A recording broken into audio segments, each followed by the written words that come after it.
community. It's a great day. My name is Sheila Hardy, and I'm the founder and CEO of Because It's Personal. And here with me is my co-host, Ericka Scott of Life Changers, Inc. And this is the Community Nonprofit Network Podcast, aka CNN. Our motto is, where your nonprofit shines. I want to introduce to our audience John McMicken. He is the Fundraising Manager of Rescuing Leftover Cuisine in Georgia. Welcome, John, to our Community Nonprofit Network Podcast. We are delighted to have you share with us about your amazing organization. John, my stomach's over here ready to hear all that you have to share with us. So please tell us about Rescuing Leftover Cuisine. This is exciting. Yeah. So I'm the fundraising manager for the Atlanta branch of Rescuing Leftover Cuisine, which is the Georgia-based branch of a nationwide nonprofit food rescue. And I guess either are y'all familiar with food rescues? Any idea what that is? Only because we've spoken with you briefly before, that now everyone seems to know about it. So yeah, we had to learn a little bit. Yeah, so a few years back, most people had never even heard of food rescue. They didn't know what food rescue was, which is insane because Rescuing Leftover Cuisine, the organization started in 2013 in New York, and then there's been a branch in Atlanta since 2017, which was founded by Rachel Bergstrand, our former branch head. But following the global pandemic in 2020, the demand and the increase in interest in operations like ours has just shot up exponentially. Like food rescue is becoming like an almost household term. Basically what it means is you are going into restaurants, local businesses, companies, event venues, pretty much anywhere food is being prepared and served. And then you work with those businesses to rescue the excess food. The whole idea is to prevent waste. I think currently in the United States, we waste 180 billion pounds of perfectly good food annually. That's at least 2% of the GDP. So we're wasting millions and millions of dollars on food that's going like directly into landfills. The number one material entering landfills at the moment and accounting for a large percentage of our global United States greenhouse gas emissions is food waste. So food rescues are there to solve an environmental issue, but they're also there to solve the issue of food insecurity. The way our operation works is we would partner with restaurants and local businesses to rescue their excess food, following all health and safety guidelines, obviously. And then we would deliver that food to local homeless shelters, food pantries, and other nonprofits who would then distribute it out throughout the community. So you're fighting hunger and preventing food waste at the same time. It's kind of amazing, really. As you mentioned, I remember where I live, there's a small co-op ministry, and I had never seen anyone in there before. And then after March 2020, when so many people were laid off, furloughed, there was suddenly a line down the block every day of people waiting just to get bread, just to get just basic food stuff to feed their family. So when I say the interest in food rescue has increased, that's a large reason why. We are one of the suppliers for many food pantries and homeless shelters throughout the greater Atlanta area. Wonderful. And we don't just supply them with food, we supply them with fine cuisine, because, we're partnering with restaurants, franchises, catering companies. So you've got folks who've been in shelters eating nothing but ramen noodles for months. Now they're getting like steak, shrimp, seafood, fresh collards and cornbread. We've just got some amazing food donors. 1885 Grill on Ackworth, who have donated hundreds of pounds to the Good Neighbor Homeless Shelter in North Georgia, which is a perfect example of folks who've had like just bagels and bread maybe for a while, suddenly getting like gourmet food delivered. It's really awesome, and it's really fulfilling work just for me personally. Wow. Yeah, my stomach is definitely my appetite. Now I'm like, okay, what do we eat for lunch? We're having a turkey sandwich. So now, When you and I spoke on the phone, you had mentioned, correct me if I'm wrong, something about 5,000 pounds of food. What is that right? Oh no, I think if I remember correctly what we spoke about, within the last year alone, RLC Atlanta has rescued almost 50,000 pounds of food 50,000 and counting. Wow. Within the year. We've been working since 2017, and this is just within the last year or so we started tracking it, and we realized, wow. Oh man, it's an insane amount. And we're signing new food donors every day, so that number is just going to keep going up quicker and quicker. How do you sign up these donors? What do you do? So typically you would go in and obviously you're going to see if they have a need for food rescue. So a lot of businesses have already figured out how to prevent food waste. They just don't, make too much food. But sometimes that can't be helped. Like if you're a catering company, for example, and you cater a large event and someone cancels the last minute. So now you got trays and trays of food and nothing to do with it. And then sometimes it just maybe you're a cafeteria. You're just a type of business that has to prepare your food in bulk, In that case, there tends to be a large excess, and an excess of food that's like perfectly good to eat, but you can't sell it. And you're probably a busy restaurateur, so you don't have the time to take it and drive around to like different shelters to call food pantries and see if they can accept it. You don't have time to like figure out what the proper way to deliver the donation is. Because obviously some nonprofit recipients, they're very strict on the types of food they receive. They're very strict on how it's packaged and contained. And that takes a lot of time to figure out. Owning a restaurant or a catering company or any kind of business really, is one of the most difficult things you can do. And typically those folks, they want to donate food, but they just can't handle that added stress. So, we take care of that for them. If I was going to speak with a potential food donor, say a restaurant, the first thing I would do is ask them, like, well, okay, do you have an issue with like leftovers, an issue with excess food? What days do you tend to have the most? Often they'll say maybe weekends, or maybe like they have a day of the week that's particularly busy, or they get a lot of food in, and sometimes they'll get stuff they just don't need. And then we will set things up. I go over, there's a brief little contract, kind of like a release form they would sign, which basically just states that, we can receive their food leftovers as donations. And in that, there's like clauses that explain the guidelines they have to follow to donate it. So obviously it has to be safe, right? It has to be safe to serve. So if you're going to set food aside to donate, it's got to be properly covered. If it needs to be refrigerated, it needs to be refrigerated, etc. But we go through all of that with them. We give them full-on training on how to, donate leftovers. They get training on how to use our web portal, which is how they go in and they can schedule pickups. We have some food donors. They only donate a couple of times a month. And then we've got a food donor right now. It's a local bakery franchise, and they donate 7 days a week from all their locations. Wow. So it just depends. It just depends. But, we take the time to sit down with them, figure out what their needs are first and how we can best serve them. And then if they're a Grubhub partner, there's no fee or anything they got to worry about. Because we do have a fee typically for pickups, which is still in the long run cheaper than paying for disposal for depending on how much food they're throwing away. Right. Additionally, food donations are tax deductible. And since we keep track of the poundage, they can actually kind of estimate that when they go to file taxes on their business. So there's a lot of benefits to partnering with us. But if you're on Grubhub too, then everything's free and it's nothing but, money you're getting back for food you'd normally have to throw away. Awesome.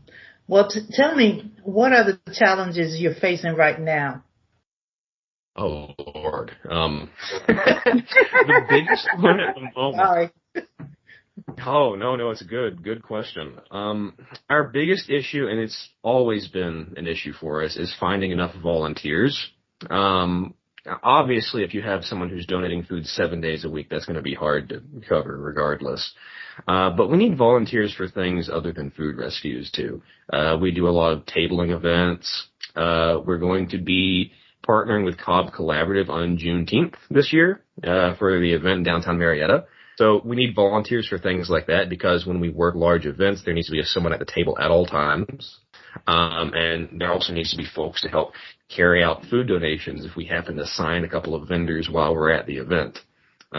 We've done that in the past too. We need volunteers to help run some of our fundraisers. I know this year I'm planning 2 rather large fundraisers and having a few folks on site to help out with things, like setting up cameras, lighting, just getting everyone in and out of the place. Like, there's lots of volunteer opportunities, but of course we're always in need of people to collect and deliver food donations. That's the number one thing. And we have the food donor that's 7 days a week, but we've also got people in random locations that we would love to start doing pickups for, but we just don't have enough volunteers to cover it. So getting the word out about that and getting people interested who want to sign up, I would say is probably our number one priority at the moment. Neck and neck with fundraising, obviously. But I will also say that our volunteer opportunities can be good if you're looking for community service hours, if you want professional experience. And I know you and I, Ericka, talked about it a little bit, but, we very often do create internships for our volunteers. Right. And we try to cater those as much to the experience they want, as we can. So let's say we have a volunteer, they're a student at Kennesaw. And they start doing pickups every weekend for a restaurant for us, because we do have a volunteer in Kennesaw. And she had expressed to me not too long ago that she wants to go into marketing, but she has no idea how to do that. She has no experience. So we kind of talked about it, and I'm looking into creating an internship for her now. It'll be on her time. She can work remotely. And just to get her a little bit of marketing experience, because that's what my background is, I can sign off on a lot of it. And so in addition to volunteering with us, she's getting professional experience. She's getting my reference on resumes if she ever needs it. And she's getting to build up her CV. And for those who don't know what a CV is? Curriculum vitae. It's like a very long, detailed resume. Okay. There, that's, now do you have any interns working with you currently? We are bringing on a public health intern late July, hopefully. So we're having to work with Georgia State University to create that program because we want to make sure that all her requirements are being met so she can graduate. In this case, the public health intern is going to help us develop educational pamphlets about proper food handling and safety. Awesome. Something just quick and easy that we can give out to our volunteers, that we can give out to our food donors, and that hopefully can be shared throughout the entire organization. So other branches would be using these pamphlets as well. Okay. Wonderful. Absolutely wonderful.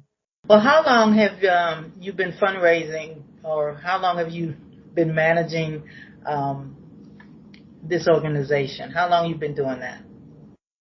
So I started with RLC Atlanta back in September of last year, so 2021. At the time, I was still working in marketing, digital marketing for a larger corporation that actually was a food service. So my job was marketing and sales for products that would go to grocery stores, restaurants, things like that. So I actually had kind of firsthand experience with food waste from doing that, because I would go to restaurants, I would go to stores, and you would see firsthand how much food would get thrown out. It was insane. I remember when I worked in a Kroger, I was doing a product demonstration when I was doing event marketing before all that got shut down in 2020.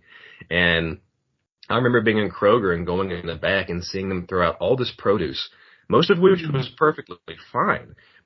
But it was blemished. There was a bruise here or a notch taken out of it there. So they didn't want it on the shelves.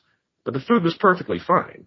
And I will say Kroger has gotten much better since then. I'm very proud to see that company answer the call, because they have their own foundation. I believe it's called the Zero Waste, Zero Hunger Foundation. So they're kind of doing their own food rescue now, which is really great. When I say public interest in food rescue has increased, I don't just mean in our organization. I mean, you're seeing more and more people start to do the same thing we're doing. And that's so awesome. That's so awesome. Right. We've worked with 2 smaller food rescue organizations just within the last couple of months, and it's incredible how many people are noticing not just that we have this issue of throwing food away, but that we're throwing away 180 billion pounds a year, while almost 13 million Americans, probably more, currently don't have enough food like for their kids. So that's interesting. But yeah, so I worked in marketing and I saw a lot of the food waste firsthand. And of course, it's a very upsetting thing. And I was interested in volunteering just because I've always volunteered. Like when I was in college, I took volunteer opportunities all the time. And so post-graduation, I was kind of looking for something I could do. And I just happened to go on Volunteer Match, and I found this at RLC Atlanta was looking for someone to help them with social media, with promoting fundraisers, with Giving Tuesday, which y'all both probably know is the biggest fundraising day of the year, which was coming up around that time. So I signed up, submitted my resume, and I just started out as a volunteer, really. And then from there, eventually I got promoted to part-time staff. Now I'm the fundraising manager for the whole branch, which is just incredible. Awesome. I ran my first campaign back in March, which is something I put together myself, and that was very successful. We've had another fundraiser in April, and we have a big fundraiser coming up on the July 20th. You want to expound on that one and share with the listeners what that's about?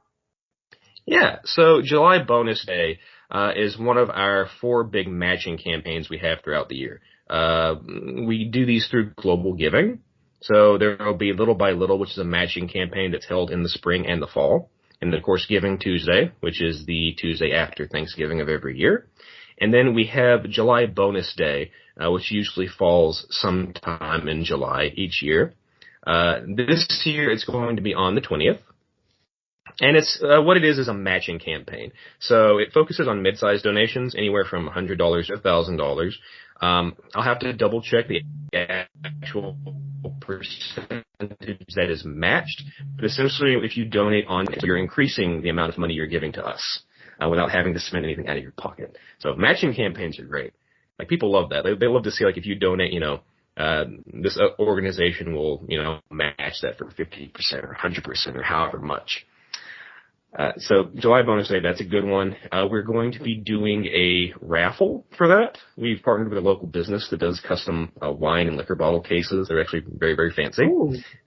Yeah. So July 3rd, we'll be hosting a public event. I will get back to y'all with the details on that one soon because we have a couple of options on where that's going to be.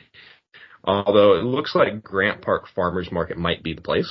And that'll be a tabling event where we actually promote our fundraiser on the 20th. So people can make pledges, and the pledge is how we enter them in the raffle to win the case, which the cases are worth about $100, $150 each. So it's very, very nice, very fancy stuff. Wow. And then July 20th, we'll be hosting an event at, I think of the name, the Daily Coffee Shop, which is on Trabert Avenue in Midtown Atlanta. We'll be hosting a small, little variety show. We're partnering with a local comedy troupe, and they're bringing in some talent. And people can come there and they can donate, or they can donate to match the pledge they made on July 3rd. And we will be announcing the winner of the raffle at the end of that event. Okay, I have a quick question before Sheila gets back to what she wanted to ask you, because it's regarding these events. Because I'm sure this is like something every nonprofit wants to know before they even start planning an in-person event. How do you gauge that an in-person event or any event is successful?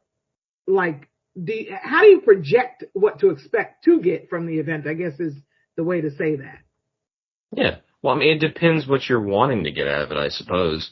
I know when we worked the Georgia Food and Wine Festival back in March, our initial goal was just to get the name out there, right? To advertise and get the name out there.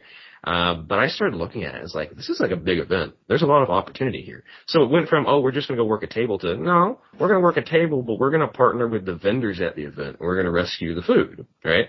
So at that point, it became like, okay, if we can rescue so many pounds of food from this event, it was a success. And then I thought about it more, and it's like, well, no, because we could also get volunteers while we're here. So let me make a little poster with a QR code people can scan. So if we get at least 1 or 2 or 3 people go to the website, make an account, then it was a success. And then I thought, well, hold on, we could also fundraise. So I made another flyer with another QR code. And it's like, if at least people donate $100, if we raise $100, that's a success. Wow. Because we were there for free, essentially. They did not charge us, the event organizers, since we were technically providing a serve to the vendors who were there. They just gave us a little extra space for our table. So we end up with all these metrics, but it basically just came down to like, okay, so if we get the name of the organization out there, that was a success. If we get someone to sign up as a volunteer, that was a success. If we were able to rescue enough food, it's a success. And if we're able to fundraise money, it's a success, right? And like if we were able to like meet any one of those goals, right, it would have been worth it. We met every single one of them.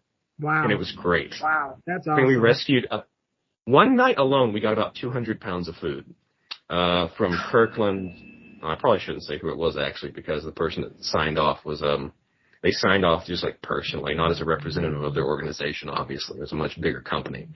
But there was a company there that was giving out barbecue, like grilled chicken. Like they were just, and this is one of those situations where they're cooking it in bulk, right? Because the samples have to last for the entire event. So obviously there was going to be a lot that got thrown away at the end of the night. And so we found a representative, signed off the release waiver, and I think from just the first night they donated about 200 pounds of grilled chicken. It was going to be thrown away. And then we redistributed that. We went around to like food pantries and shelters. I think part of it went to Atlanta Mission, and then part of it went to Lost and Found Youth, which is the only LGBTQ plus shelter in Georgia. And I know they had been struggling for a while, not having enough food to like feed the kids that were there. So we just done that and nothing else. That event would have been a success. But additionally, we had several people go to the website, create accounts. We had quite a lot of donations too. We raised an insane amount of money, way more than I was projecting. Wow, insane amount? Oh yeah. It was great. People are taking notes. Well, it's a food and wine festival. I didn't even think of that. So you got people that are drinking the whole time they're there, and so many of our interactions was someone would just stumble up to the table like, "What's Rescuing Cuisine?" And they'd be like, "Well, sir, we're a nonprofit food rescue. That's amazing," and then just throw money at us. That was like the entire night. I was not expecting that. And I mean, it's great on the one hand, but it's also kind of like when people just donate cash, and I'm not donations in any form I'll accept. I'm not going to discourage, like if cash works better than card, of course, whatever works for you. Right. But it was sad because we had so many people we talked to who just, they didn't want to bother with going to the website and donating, and they just wanted to give us cash. So there was no way for me to get their information and like contact them and thank them. Like that's a big part of being a fundraising manager, is just building those relationships with your like monetary donors and letting them know like, they're appreciated and their money is going towards something. Right. So as great as that was, it was kind of a shame I didn't get more emails or phone numbers, because I would love to, thank these people when they were a little bit more sober. Plan an event with some alcohol. And to be fair, for the most part, I think most people knew what they were donating to. I should probably clarify that. No one was blackout drunk. If someone was blackout drunk actually trying to give us money, we probably wouldn't have accepted it at that point, because it's kind of unfair. But I do think the booze helped a little bit. Just a little bit. I'm sorry, Sheila. Take it away. I just wanted to ask you about your age limit, because I used to work with foster children, and even just not just foster children, but just children anyway, teenagers per se, and just to get them involved, get them to do things. What is your age limit or cutoff limit for someone to help you? So to be a lead rescuer, that is to go and, pick up a donation and deliver it by yourself, you have to be at least 18 years of age. And in Atlanta, you gotta have like a vehicle, like a license and a vehicle, unfortunately. Cities like New York, where there's better public transportation, the streets make sense, and where it's like easier to get from point A to point B, you have a lot of folks who like bike and ride, or just walk the donations. But in Atlanta, it's got to be driven. So you have to have a reliable vehicle, and you got to be 18 years of age, mostly due to like liability and things like that. We don't want a minor. We don't want an underage person out there being responsible, in case something was to go wrong. Now that's just to be a lead rescuer, though. That's just to do a rescue by yourself. If you're a younger person, you can certainly volunteer with us. You can certainly go along and help out with a rescue. If you have a license in the car, you could even drive it if you wanted. We would just need there to be someone 18 years of age or older to accompany them. We would need some kind of, not a chaperone necessarily, but we just want an adult present. And that's for a number of reasons, but mainly it's to protect those underage people if something was to go wrong. Yeah. Well, how do you avoid burnout? Volunteers, you mean? Well, just even with you, but just burnout. How do you avoid that or try to avoid that concerning the burnout of especially a nonprofit, and the people just need you guys. So how do you avoid that? I think y'all both experience it. It is very, very stressful sometimes running a nonprofit. Yes. I was going to say that I'm perpetually burned out regardless, because that's just, I always pour myself into my job. But we do have a really staff at RLC Atlanta, I will say that. I'm mostly over fundraising. Obviously, you do things where you need to. You wear many, many hats when you work in the nonprofit industry. But we've also got our branch manager, Kristen Newman, who I work with every day, who's just incredible. She handles a lot of the daily logistics, a lot of the outreach. And we're really a team. So if I get to a point that I'm being overwhelmed, or if it's something that's just out of my wheelhouse, or if I just have like too much on my plate I got to do, I can always pass it off. Be like, actually that's a better question for Kristen. Y'all got to talk to her. So having a team, having someone to defer to, having someone you can count on, and just communicate with daily so you always know what's happening. I would say that's essential. Like, we've worked with some smaller nonprofits in the area who are just like basically a one-person operation, like a one-woman show or a one-man show. That they're just doing everything themselves, and you can just hear the tired in their voice when you talk to them. It's like I could not imagine trying to do all of this myself without a team, without support. So yeah, I would say don't take it all on yourself if you can help it. Have someone else you can count on, or at least someone you can confide in. And it really does. Even just one person makes a world of difference. Very good answer. Very good answer. Yeah. I'm sorry, Sheila. Let me ask. Now I want to go back to what you were saying about how you even got connected with them through a website. What did you call it? Volunteer. What was it called? A volunteer match. It's a website you can go on. And that's, technically, I should say I was on LinkedIn, was where I found the listing, but the listing was from Volunteer Match. And I've actually gone through Volunteer Match before to look for opportunities, things that were just convenient for me. Because when I was in college, I always did something, like every semester. There's always someone I worked with, and I tried to volunteer my time. I thought it was a work text there. But yeah. So Volunteer Match is a great website. We post listings on there all the time. Okay. We've also posted volunteer listings on websites like Facebook, LinkedIn, and we tend to get a couple of responses. I will say, if you're looking for volunteers, if you have an organization and you're having trouble finding volunteers, get creative, because you never know where you're going to someone's going to show interest. For example, we had a volunteer that we found through a community newsletter with the East Atlanta Community Association, which was something that I just did all right, sure, what's it going to hurt putting a listing out here? It was very similar to this. They were going to have their monthly meeting, and I was just going to show up and speak about the organization. And as we were arranging that, the president of the association was like, do you want us to mention you in our newsletter? Do you want us to put anything in there? It's like, yeah, sure. So I just copy-pasted, what we normally put out for volunteer listings, and we got 2 or 3 phone calls from that.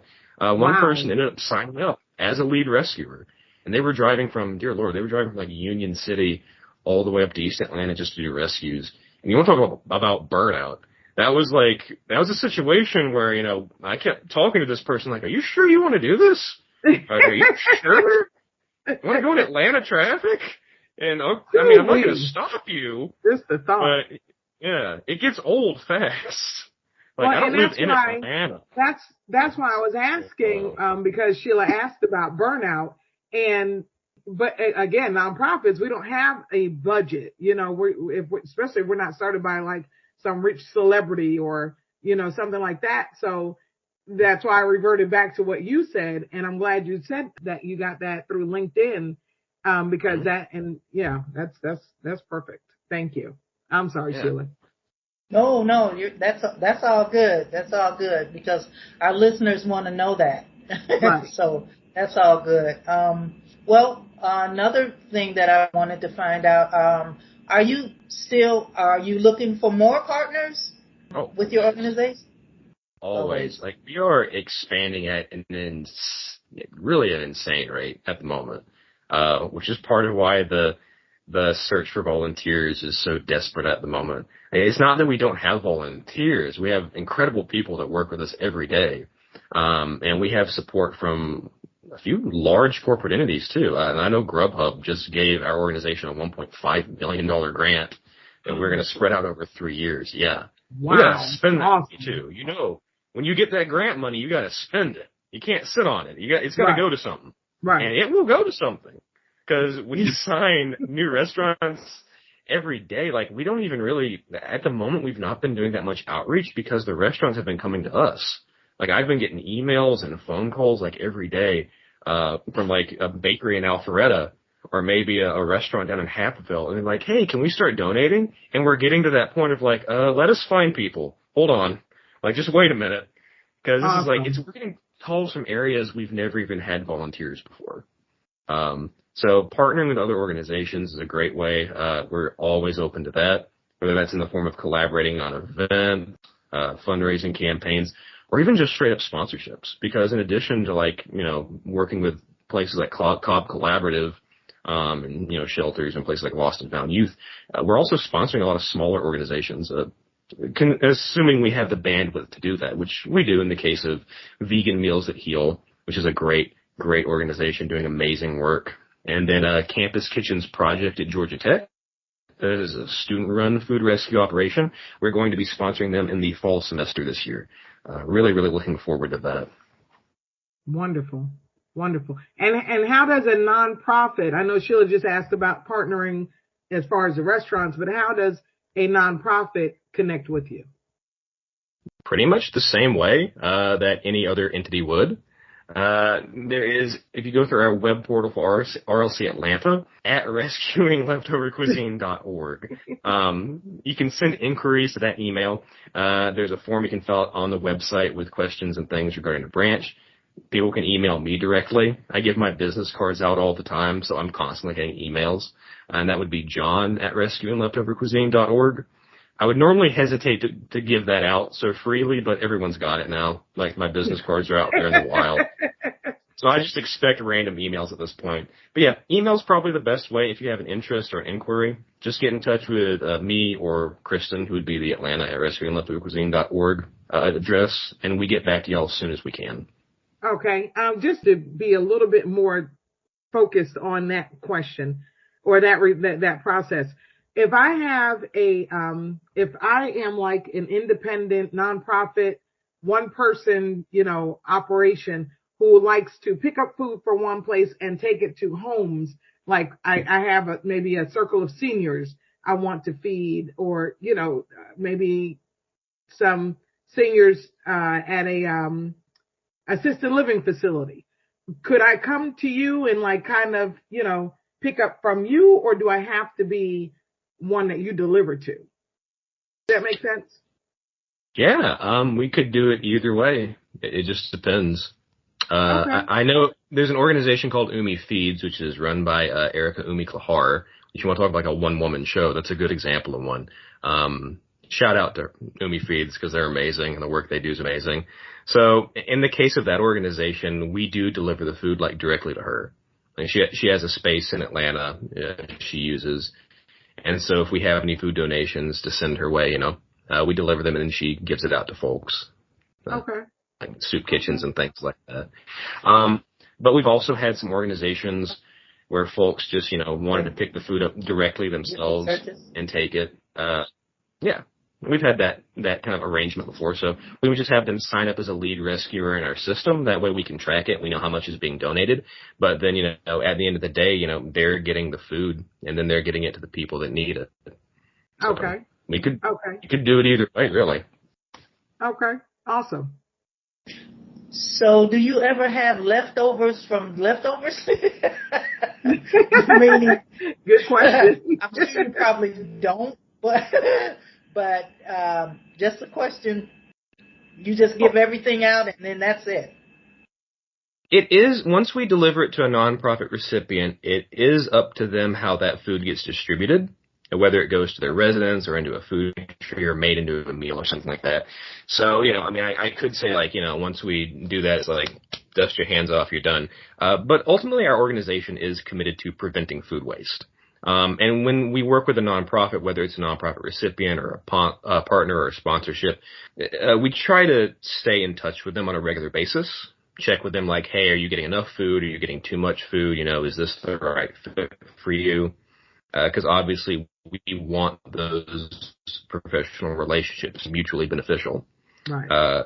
So, for example, we were sending some vegan leftovers to a nonprofit in Atlanta for a while, and then we kind of did just a regular check-in, like, hey, is it being eaten? Is this the kind of stuff y'all need, or would you rather have maybe canned goods or something?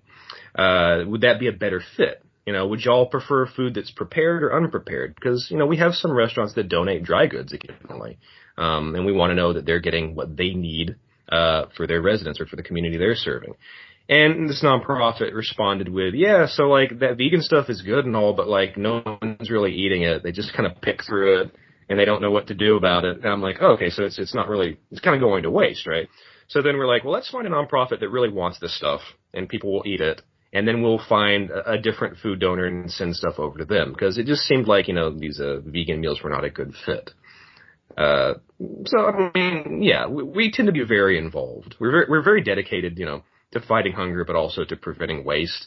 So if a nonprofit just isn't a good fit for what we're sending them, we'll find something that is, and we'll find another nonprofit, that would rather receive vegan fried rice or whatever it is that's being donated that day. So that's a good example, really, because that's exactly what we did. We just switched it up. We had someone that was donating pizza, and they wanted the folks that were not eating the vegan food. We were like, well, could we have pizza? We're like, sure. I know a pizza place. Got in touch with them in the process of signing them on. And then we found another amazing little coalition, a community run, not necessarily an official nonprofit, but a mutual aid sort of effort. Got in touch with them, and it's like, yeah, that vegan stuff is perfect. Exactly what they need. Because, they had a lot of folks who like dietary restrictions, things like that. And so that was just a much better fit, so we switched it.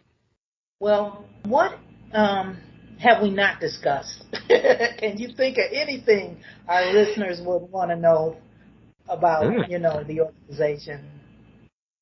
I would like to narrow that down to what you do as a fundraising manager, because that is everyone's number one, because a lot of people think of fundraising, they think of money. But like you addressed during your in-person event, getting volunteers to sign up and other forms of resource, basically not just fundraising, but resource raising. Mm-hmm. What would you suggest for new and existing nonprofits who are maybe stuck at a plateau? And because it sounds like you really done a huge service for RLC. Yeah, fundraising is kind of essential to a nonprofit. It is a very, very important role, which comes with a lot of stress. And just to contextualize that, I'm only doing fundraising for Atlanta. And that alone is just oh God, every month it's am I getting enough donations? Am I doing this? Am I doing that? I would suggest that whoever is doing fundraising, try to have, not a dedicated fundraising manager, but definitely, don't put too much on your plate, because fundraising alone is going to take up all of your time, because you have to track it, you have to budget, you have to do a lot of outreach, whether that's outreach to large corporate donors or to just people that donate $3 or $4. You have to build relationships with people. You have to go in person. I cannot stress, until COVID shuts things down again, I cannot stress enough how important going and talking to someone face to face is. It is a world of difference. Like, you can get donations online. I'm not saying it's impossible, but going and being a person and letting people see you and talk to you and ask you questions, there's no substitute for that. Because people get emails and they get inundated on social media every day, with charities asking for money. And it's just another faceless entity from their perspective, asking for money. How do you even separate it from the rest? Right. Being an actual person, a human being that they can talk to and ask questions, I would say that's the most essential thing.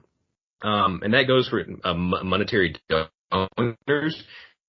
That goes for grant. We didn't even talk about grant funding. That's a big part of what I'm doing right now. It's just grant applications. That alone will take up all of your time. Like, if you're a nonprofit and you need funds, find someone that can do grant writing. And that is find someone that knows how to do grant writing, and it'll save you so much stress.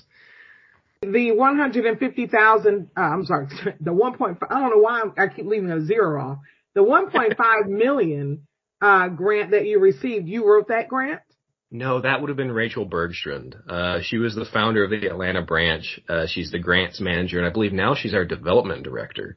But she still oversees all the grant writing process because that's her wheelhouse. And I do have some grant writing experience. I did a volunteer with a after school program one semester in college where I helped them write a grant for their organization. But, Rachel is the professional grant writer, and she was the official grant writer for a very long time. Whereas now it's more of a collaborative effort between her and, the other fundraising departments at various branches. So full credit to Rachel. That grant was amazing. I mean, and not even just Rachel. It was a team effort, obviously. Shout out to the organization as a whole. Clearly, Grubhub is just impressed with what we're doing because they want to fund. We were already getting some money from them, and they're like, "Hey, you want more money?" Grubhub likes us. That's awesome, and I know especially new nonprofits are having a hard time. Sheila and I talked about it on a previous episode that being new is already like a strike against you as far as getting, grant money, but, or fundraising period. People haven't heard of you, you're not a United Way or an RLC even, but when you don't have, people, they can be smart, but that doesn't mean you can write a grant, and it's like so hard and it's so specific. This kind of font, literally this font, in this order. So that's good to know. That's good to know. Yeah. And I'll say, too, if you're a small organization that's just getting started out, I've probably said this a couple of times already, but get creative, man. Like, seriously, if you're small and you're just serving a small community, look into creating a fundraiser with a local business. Find the owner of a local ice cream parlor, someone that likes you and supports what you do, and do a little fundraiser, Don't run before you can walk. If you're small, just start small. And there's no shame in that. Right. I know with Vegan Meals Heal, for example, which, to explain their organization, they work in the Bankhead area where they do a pop-up vegan soup kitchen, every Sunday. Vegan because it tends to be more nutritious, a little bit healthier, and very often we have soup kitchens and, folks, it's hard to get good nutritious food. And I know that they had applied for some smaller grants, right? They found some small grants. They were just a couple $100 here, a couple $100 there. But because they were a vegan organization and these grants were going out to, for anyone that was supporting a vegan cause, it was very easy to get that funding. Look for smaller grants, look for specific grants for what you're trying to do. But also, don't be afraid to apply to those really big ones. Because you never know, right? You look at the Coca-Cola Foundation, you don't know that. You don't know that. They might give you $20,000 all of a sudden. You have no idea. Don't hesitate. Don't be scared to do it. I'm just saying, if you can find someone that knows how to do grant writing, or if you can learn to do grant writing yourself, that's really the difference. Being able to adapt to that kind of language.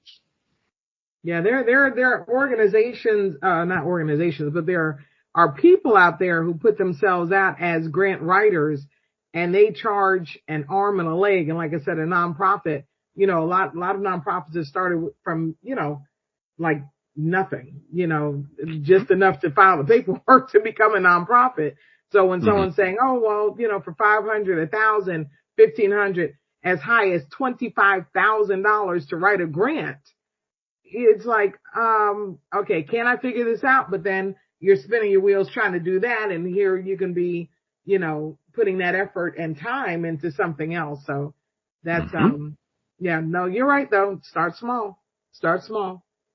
Yeah. And in terms of Totally. that, I would recommend getting in touch with like a local college or a community college. And like that would be a really good thing for an intern. That would be really good. Very good tip. Yes. Very good tip.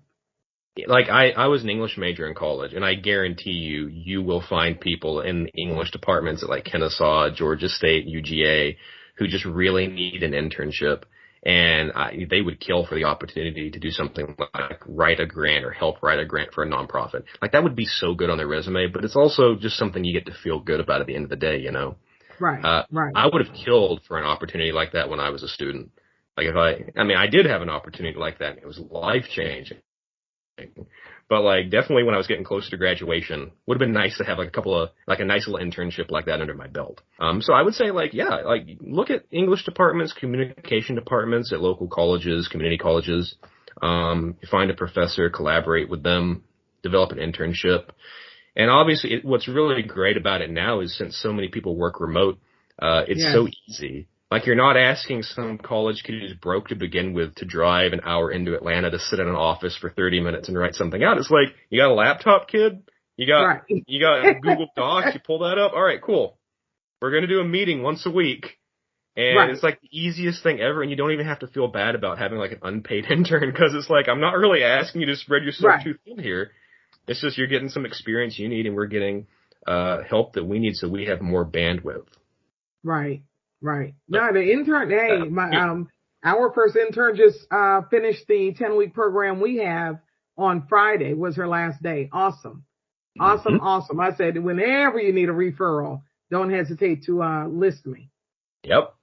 So I can't recommend that enough. I think having structuring out an internship program for things like that would be good for an organization, just like structuring out a fundraising program and a grant program, Like, you want to have some kind of strategy or something you can refer back to when you hit those lulls, Right. Plan things out. That's basic advice. But, the same way you would budget out your year, plan out events and fundraisers and things like that to match that budget. That's how we have to do it. Awesome. Well, we're going to our segment. This is a little bit personal. Get ready. Get ready, John. I'm ready. Yeah, so this segment is what would you do?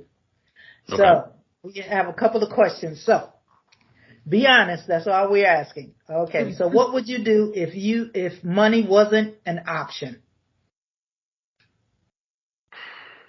Money wasn't an option. Assuming this means like I'm rich or I just don't have to worry about money. Because you don't have to worry about okay. You don't have to worry about money. Money is no option. What you're doing now with the organization, if money wasn't an option, what would you do?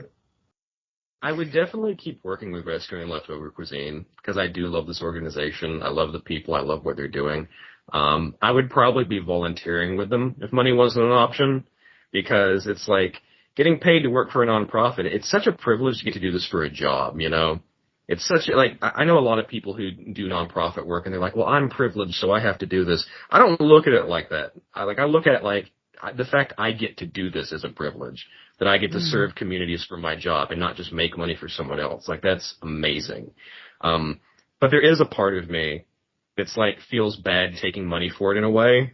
It's just I have to, though. You have to pay me because so much of my time goes to this. I can't do anything else. So first off, I would continue to work with the organization. But I would volunteer. And then if money wasn't an option, I don't know, I'd probably go ahead and go to law school, which I'm kind of saving up for at the moment. I wouldn't have that on hold anymore. I would be in law school, basically. Okay. Awesome. That's great. That's awesome, though. That's great. Okay, you ready for your next question? Hit me. Okay. Okay. What advice would you give to today's teenagers? Ooh. Okay, this is going to get really deep. Are y'all ready? Oh, we're ready. Okay. This is coming from someone who was a teenager, a very angsty teenager, and knows what it's like. Don't give in to nihilism. That's like literally the biggest thing right now. Because it's really easy to look at the state of the world and everything just seems so horrible, like it's falling apart. And I notice, like, when I talk to younger people, and I went through the same thing, of course, but like when I talk to younger people now, it seems like so much more extreme, just that detachment from their community and themselves. And there's just this, you can tell, there's just this nihilistic sadness plaguing young people because they're having to deal with so much now. So I guess the best advice I could give them is just don't let those thoughts consume you. Like, every generation has had to go through something terrible, and they can make it through this. Like, if my grandparents survived the Great Depression, being illiterate, and still coming out on top and having a family and stuff, that's something I think about all the time. Like, when stuff gets really hard for me, it's like, man, my grandpa was like, he couldn't read or write for most of his life, and he started a taxi cab service when he was 12 and survived the Great Depression. If that guy could do that, like, I can make it through, like, gas prices. Wait a minute, John. You just said your grandfather started a taxi cab service when he was 12?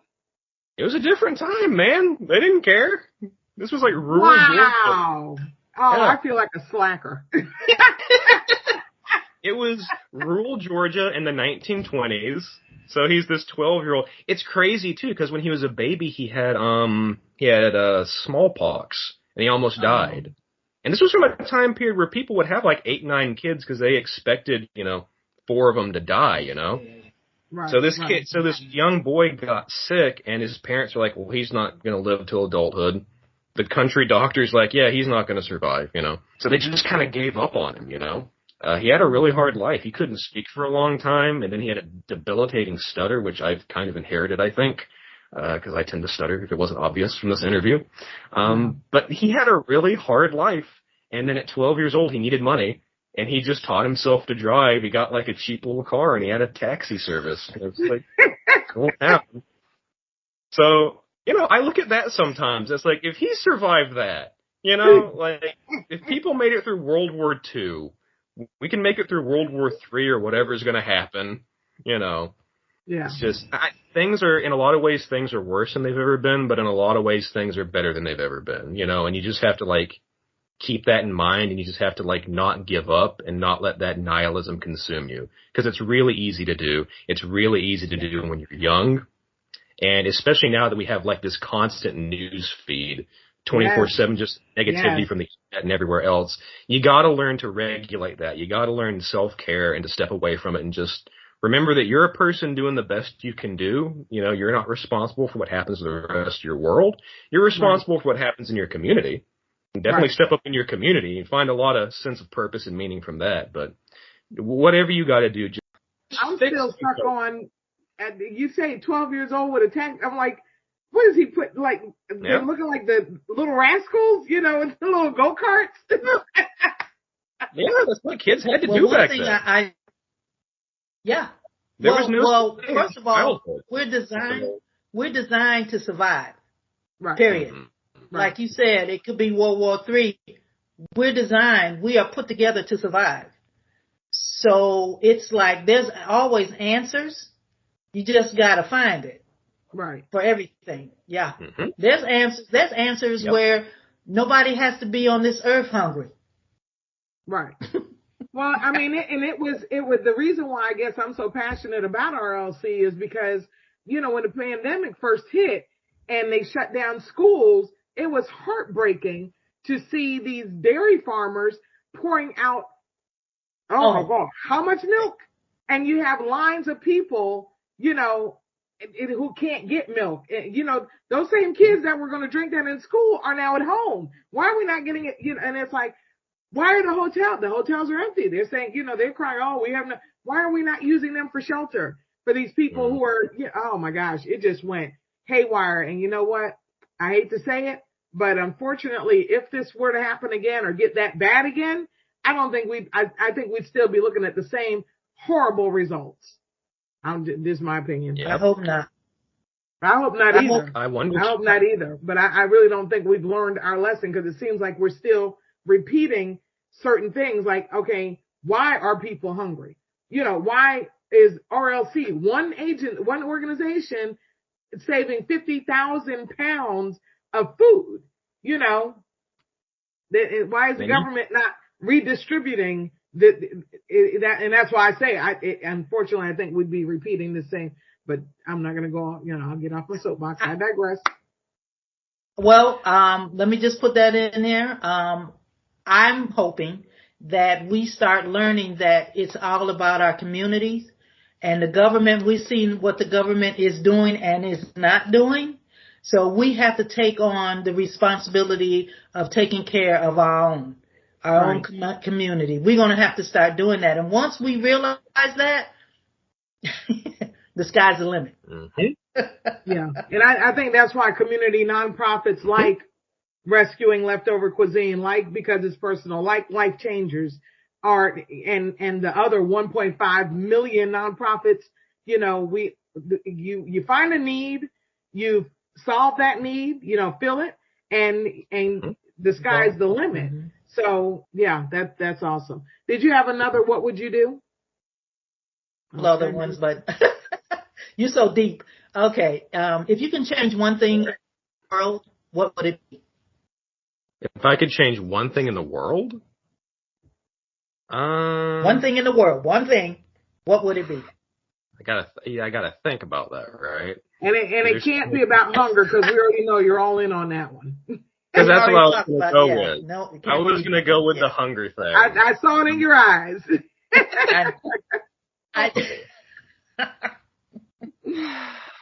So I could think of it. I could go with an environmental solution, because I am really passionate about environmentalism. Okay, well, how about you tie in with why you're going to law school? Well, actually, I want to go to law school for environmental law. That's the exact reason. The environmental part, because that's really...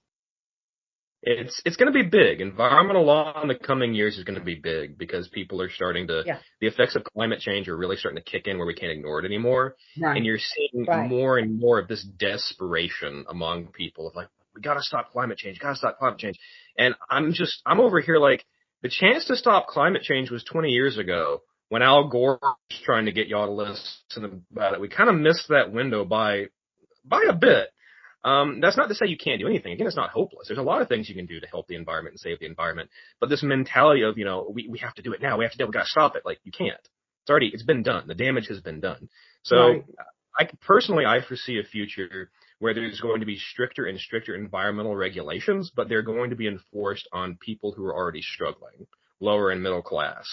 When the people doing most of the polluting are large corporations that aren't being held accountable. So, and I'm all about helping out. Like, no matter how well off I am in life, I know what I came from, like a working class background. I'm always going to relate to people who are going through the struggle, because I know what it's like. I'm always going to take the worker's side, that's just how I am. So as an environmental lawyer, if I can make that happen, if I can pull it off and actually make a living doing it, I would like to be the one that basically keeps corporations wrapped up in so many lawsuits that they don't have time to pollute. Like, hold the right people accountable, That's something I would really want to do. That's awesome. They can afford it. Yeah. The CEO doesn't need a third yacht. Yeah.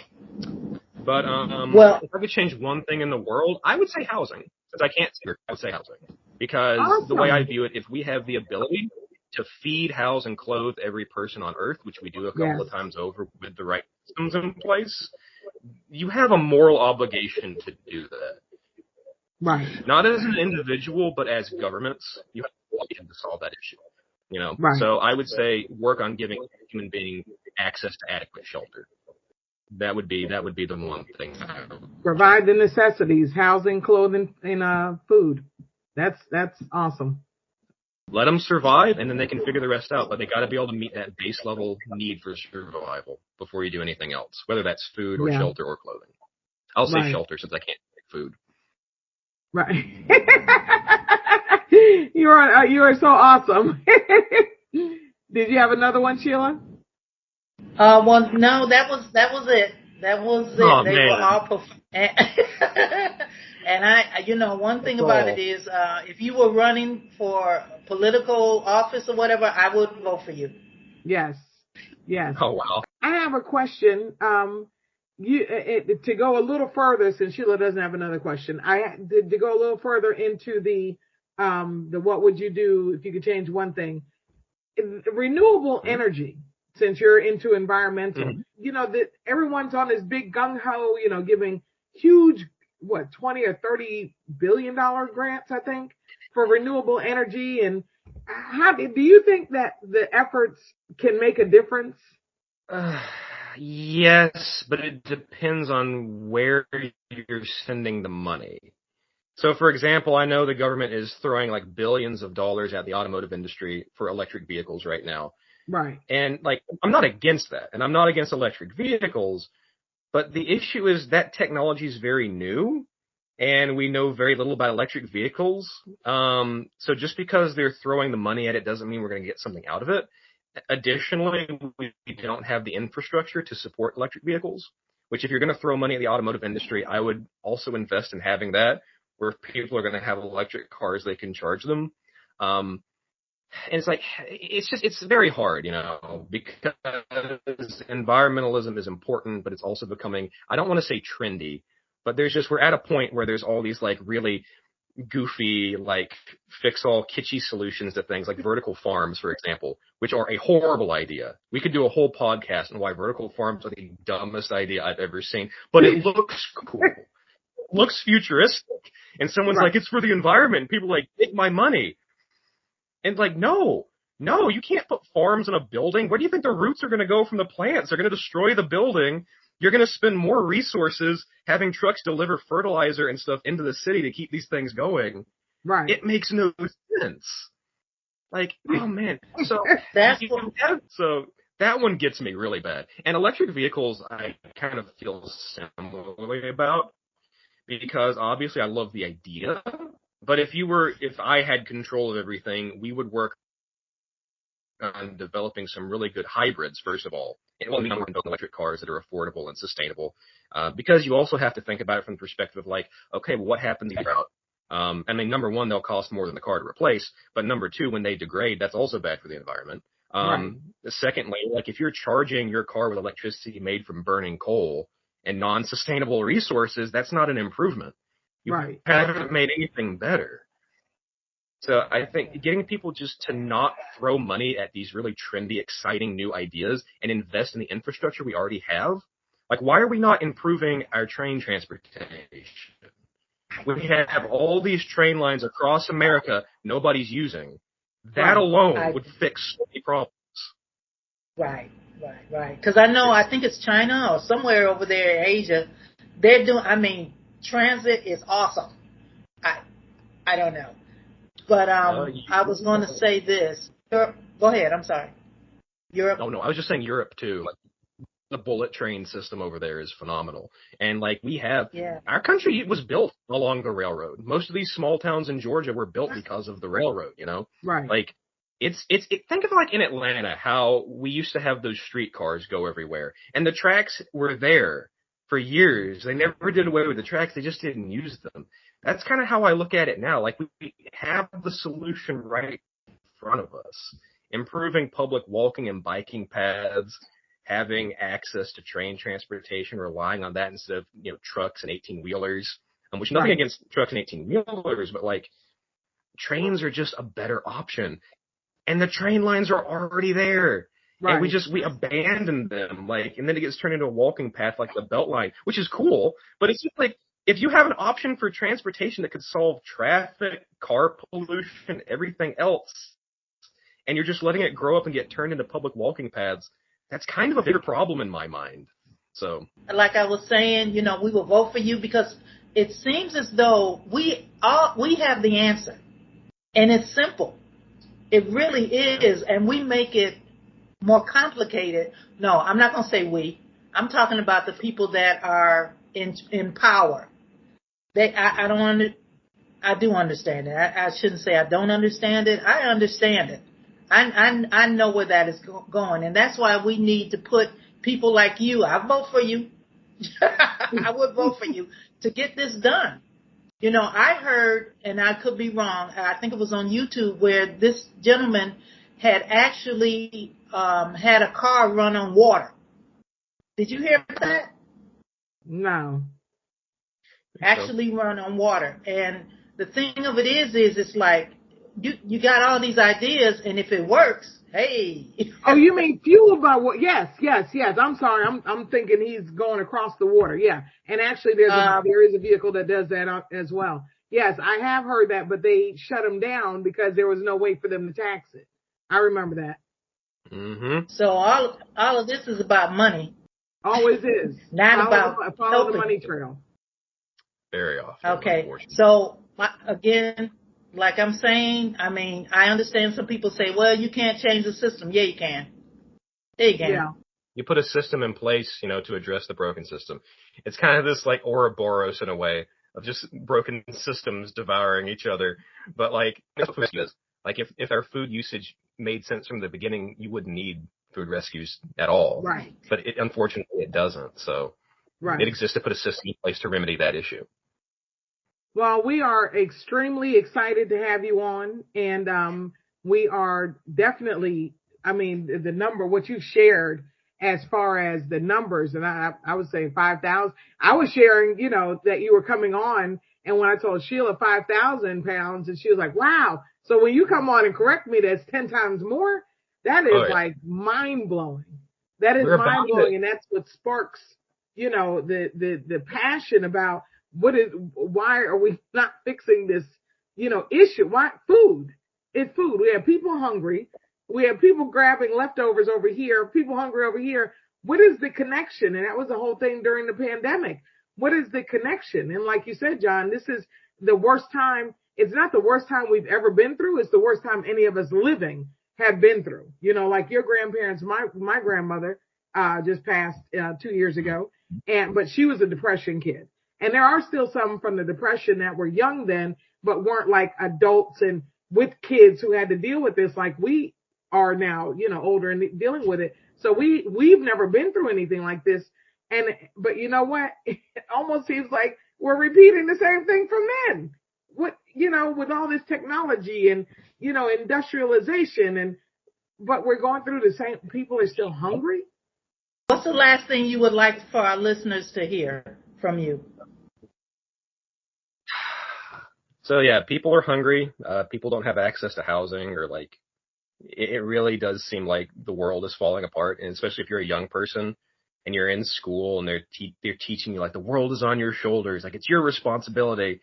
And then, you know, you go into adulthood feeling like you're failing, you know, because you as one person can't fix it, and maybe no one can fix it, right? But I would still say there's always something you can do, you know. Yes. Like you owe it to yourself, you owe it to your community to be the best version of yourself. Because even if you help just one person, that makes a difference, whether you realize it or not. So don't give in to nihilism. Like for your own sake, just find a way to give back and be part of something, and don't let it consume you, because the world is always going to be falling apart. That's excellent. And that goes for adults too, not just teens. Oh yeah. That goes for, you know, empty nesters who are now trying to figure out, well, what am I supposed to do now? Or recent widowers, you know, and widows, who their whole life was tied up. But there are so many, you know, organizations to get plugged into to fulfill that sense of purpose, you know, and keep going. So, okay. I do have some numbers real quick if y'all would like them. So as of today, which is June 6th of 2022 at 11:30 a.m., RLC Atlanta has rescued 48,647 pounds of food and counting. And then that has provided, this is a rough estimate, obviously. We have a whole, you know, way we get this number equation, but that provides roughly 40,539 meals. I wish we had some kind of horn or yay. Oh, you're talking about where you have a sound, the sound, and people are clapping. Right. Well, we can be clapping. Awesome. Yay, okay, the Awesome. heart, yeah. Yes. Yeah. That is 5 thumbs awesome. up. Donate, volunteer. We would love y'all to be part of, this, because it's getting bigger every day, and we need all this work as well. And where would they go to sign up for that, John? That would be rescuingleftovercuisine.org/Atlanta-Georgia. Yeah, so, and you can actually follow us on, if you have Instagram, RLC Atlanta GA. That's going to be our Instagram handle. I kind of post stuff there. And there's a link to the website at the top. But yeah, rescuingleftovercuisine.org/Atlanta-Georgia. And Wonderful. that would be our main portal. You can sign up there to volunteer. You can sign up there to donate food. You can sign up there to receive food. You can also sign up as a lead rescuer, or you can just reach out to us if you have any additional inquiries for sponsorships, things of that nature. And donations, I'm assuming. Donations, if you want to donate food, you receive food. Our website's pretty awesome. Like, props to the IT team, the folks who put that together. Well, awesome. I mean, you're awesome, John. If we wanted you to come back, hopefully you would. Yeah. And just talk. Okay, great, because we're going to ask you some personal questions. No, you did really great. You were deep, and that's what I love. Ericka and I love deep questions. And you're just awesome. And we just want to thank you so much for participating. And thank you, viewers and listeners.